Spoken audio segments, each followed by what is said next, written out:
पहिन के चूड़ी ज्यादा झनमट मटावे, पहिन के चूड़ी ज्यादा झनमट मटावे।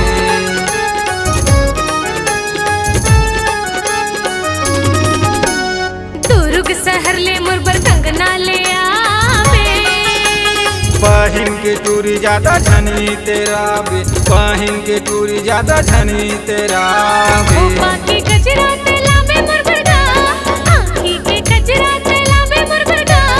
खोपा के गजरा तेलावे मुरबरगा, आँखी के गजरा तेलावे मुरबरगा। औ का कलावे बताना बताना। घाघरा चोली तुरबर घाघरा चोली, घाघरा चोली तुरबर घाघरा चोली।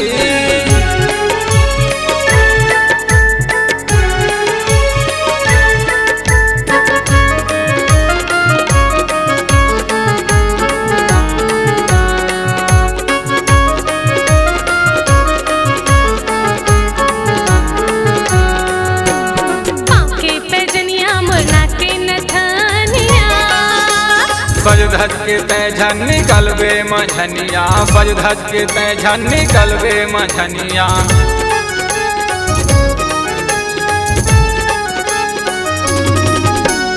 पहिन के चली होता बड़ मजा आई।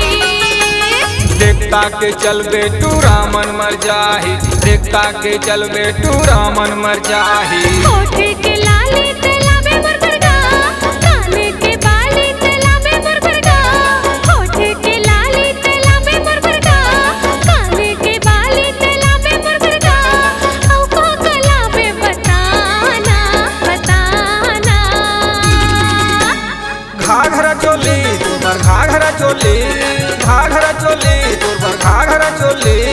माथे के बिंदिया तेलावे मुरबरगा, काने के खिनवा तेलावे मुरबरगा।